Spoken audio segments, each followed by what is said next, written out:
Welcome back again in our YouTube channel The Future Nurse 24। আজকে আমি তোমাদের interview related কিছু কোয়ারিজ নিয়ে আলোচনা করব। মানে অনেকে আমাকে মেসেজ করছিলে বা আমাকে বলছিলে যে এই ইন্টারভিউ কতদিন পরে হতে পারে, যে এই যে ফর্ম ফিল আপ চলছে এখন, তো সেই ইন্টারভিউ কতদিন পরে হতে পারে বা আরও ইন্টারভিউ রিলেটেড তোমাদের কি কি জানার আছে সেটা আমি এই ভিডিওর মাধ্যমে বলার চেষ্টা করছি। যদি আরও কিছু কোয়ারিজ থাকে তাহলে অন কমেন্ট সেকশানে তোমরা কিন্তু কমেন্ট করে দেবে যে কি কি কোয়ারিজ আরও আছে, তোমাদের কি কি জানতে চাও। তো চলো ভিডিওটা স্টার্ট করি। তার আগে বলে রাখি, যারা আমার চ্যানেলে নতুন ভিডিও দেখছো তারা অবশ্যই চ্যানেলটিকে সাবস্ক্রাইব করে দেবে এবং পাশে থাকা বেল আইকনটি প্রেস করে দেবে।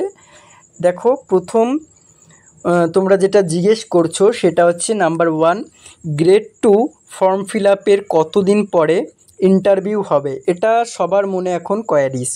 যারা ফর্ম ফিল আপ কমপ্লিট হয়ে গেছে এবং বা যারা করোনি, যাদের ইনকমপ্লিট আছে, সবার মনে এটা প্রশ্ন, কারণ এটা কমন একটা কোয়ারি যে ইন্টারভিউ কবে হবে। এটা দেখো, আমি দাদার কাছ থেকে বা যারা জব করছে তাদের কাছ থেকে খোঁজ নিলাম যে মোটামুটি একটা অ্যাপ্লিকেশন প্রসেস প্রথমে হয় 1 মান্থ মতো টাইম লাগে, যেটা আমরাও দেখছি এই বছর। 1 মান্থ হওয়ার পরে তারপর একটা কারেকশন উইন্ডো, কারেকশন করার জন্য 1 উইক মতো টাইম দেবে। সেই 1 উইক হয়ে যাওয়ার পরে তো আমরা এখানে বুঝতেই পারছো তোমরা যে এখন কিন্তু এই সেপ্টেম্বর থেকে পুজো শুরু হয়ে যাচ্ছে এবং অক্টোবর পর্যন্ত, অক্টোবরের ফার্স্ট উইক পর্যন্ত পুজো চলবে। মানে ধরে রাখো অক্টোবরের মধ্যে তো ইন্টারভিউ হবেই না। এবারে অক্টোবর যখন হচ্ছে না, নভেম্বরে একটা মাস আরও টাইম নেবে, হতে পারে ডিসেম্বরের দিকে, না হলে জানুয়ারির দিকে। এবার এটাও একটা ব্যাপার যে সামনে ভোট আছে, তো ভোটের জন্য কিন্তু ভোটের আগে আগে হয়তো জয়েনিং যদি করাতে চায় তাহলে ডিসেম্বরে কি জানুয়ারির মধ্যে ইন্টারভিউ কমপ্লিট করে মেরিট বার করে কাট অফ বার করে কিন্তু জয়েনিং করানো চালু করে দেবে। তাহলে ধরে রাখো ইন্টারভিউ হয় ডিসেম্বর 2025 বা জানুয়ারি 2026-এর মধ্যে কমপ্লিট হয়ে যাওয়ার কথা। এবারে এটাও একটা ব্যাপার যে এবারে কিন্তু হিউজ অ্যাপ্লিকেন্ট হচ্ছে, যেটা তোমরা জানো অনেকেই বা আগে থেকেই বলছি যে প্রায় 40K 30K বা 50K পর্যন্ত অ্যাপ্লিকেন্ট যেতে পারে। সেই ক্ষেত্রে কিন্তু ইন্টারভিউ কতদিন সময় লাগবে সেটাও একটা ভাবার বিষয়, যে ইন্টারভিউ প্রসিডিওর হতে কতদিন সময় লাগবে।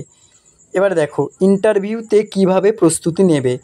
ইন্টারভিউ বেসিস, প্রথম কথা, ইন্টারভিউটা যে হবে সেইটা কিন্তু তোমাদের দুটো বেস্ট করে কোশ্চেন ধরতে পারে। একটা বেসড অন এক্সপিরিয়েন্সের ওপর ভিত্তি করে কোশ্চেন ধরতে পারে, আর একটা হচ্ছে on their choice, based on their choice. ঠিক আছে, তাদের চয়েস যা সেটা অনুযায়ী ধরতে পারে। এবারে দেখো, তুমি এক্সপিরিয়েন্স আছে সেটা সার্টিফিকেট প্রোভাইড করছো, আর তুমি ইন্টারভিউ দিতে যাচ্ছ তখনও বলছো, তাহলে এক্সপিরিয়েন্স বেসডই কোশ্চেন হবে। আর যদি 21-24 ব্যাচ হোক, কেউ বলতে না চাও যে কোথাও কর্মরত রয়েছো, তাহলে তাদের চয়েস অনুযায়ী হবে। এবার সেখানে তোমাকে জিএনএম থেকে হও বা বিএসসি থেকে হও, যে কোনো ইয়ারের যে কোনো জায়গা থেকে কোশ্চেন ধরতে পারে, তাই তোমাকে বেসিক কিন্তু সবই জানা থাকতে হবে, এটা একটা বলে দিলাম। এবারে যদি প্রস্তুতি নিতে চাও তাহলে আমাদের একটা ইন্টারভিউ ব্যাচ শুরু হচ্ছে, সেটা কিন্তু 2025-এর 25শে আগস্ট, অর্থাৎ সামনের যে 25শে আগস্ট দিন আসতে চলেছে, সেই 25শে আগস্ট থেকে আমাদের একটা ইন্টারভিউ ব্যাচ আমরা শুরু করছি। এবার সেই ব্যাচটাতে অলরেডি এনরোলড অনেকে করে নিয়েছে এবং আরও লিমিটেড সিট পড়ে আছে। তো তোমরা যদি কেউ সেখানে এনরোল করতে চাও, অবশ্যই আমাকে বা শোভন সাত্রা বলে যে আছে তাকে ফোন করতে পারো, মেসেজ করতে পারো। যত তাড়াতাড়ি এনরোল করে নেবে ততই ভালো। আমাকে 8918484026 এই নাম্বারে ফোন করতে পারো বা মেসেজ করতে পারো ব্যাচের জন্য। এবং ওই ব্যাচটা কিন্তু অনেকটাই হেল্পফুল হবে, এটাও আমরা তোমাদেরকে বলছি যে ইন্টারভিউ যখন হবে, ইন্টারভিউ হোক এক্সামিনেশনই হোক, কিন্তু একটু পড়া দরকার, একটু নলেজ নিয়ে যাওয়া দরকার। তো তো আশা করি ইন্টারভিউতে কিভাবে প্রস্তুতি নেবে এটা বোঝাতে পারলাম। এরপরে দেখো কি কি ধরনের প্রশ্ন সাধারণত করা হয়, এটা আমি আগের টপিকটাতে কভার করে দিলাম যে হতে পারে তোমাকে এক্সপিরিয়েন্স বেসড বা হতে পারে অন দেয়ার চয়েস, এই দুটো কন্ডিশনই কিন্তু হতে পারে। এবারে সেই জন্য তোমাকে ভালো করে প্রস্তুতি নিয়ে যেতে হবে, সব ধরনেরই পড়ে যেতে হবে। কিছু কিছু স্পেশাল টপিক বা স্পেসিফিক সাবজেক্ট থেকে কোশ্চেন করেই, যেমন mental health, med search, community, obs gynae, ঠিক আছে, ফান্ডামেন্টাল তো আছেই যেটা প্রসিডিওর রিলেটেড, এগুলো থেকে কোশ্চেন কিন্তু করেই থাকে হামেশাই। তারপরে দেখো এরপরে তোমাকে পরবর্তী টপিকে যাই, বাংলা বা নেপালি ভাষা জানা কি বাধ্যতামূলক? অবশ্যই। এখানে যে কোনো একটা, অনেকে বলছে আমি নেপালি জানি না আমি বাংলা জানি, অনেকে বলছে বাংলা জানি না নেপালি জানি, এরকম কোনো ব্যাপার না, যে কোনো একটা ভাষা জানা থাকতে হবে এবং লিখতে ওখানে টেস্ট করতে দেবে।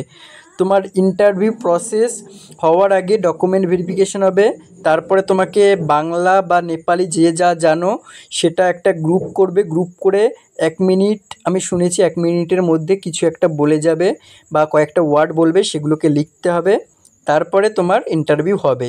তাহলে দুটোই যে জানা থাকতে হবে এরকম কোনো ব্যাপার নেই, যে কোনো একটা জানা থাকলেই কিন্তু হবে। এরপর দেখো কত নাম্বার থাকে ইন্টারভিউতে। আচ্ছা, এটা যদি বলি, এটা আশা করি নতুন কোনো টপিক না, এটা অনেকেই জানো, তাও আমি বলে দিচ্ছি।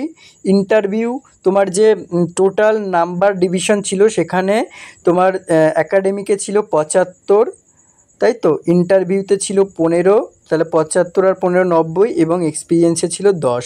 তাহলে বুঝতেই পারছো ইন্টারভিউতে কিন্তু 15 নাম্বার থাকে। এরপরে দেখো ইন্টারভিউ ভালো হওয়ার কিছু টিপস, আমি একটা অলরেডি ভিডিও করে দিয়েছি, সেই ভিডিওটা যারা দেখোনি তারা এখানে আই বাটনে লিংক দিয়ে দেব, সেই লিংকে তারা কিন্তু দেখে আসবে যে ইন্টারভিউ ভালো কীভাবে করতে পারি।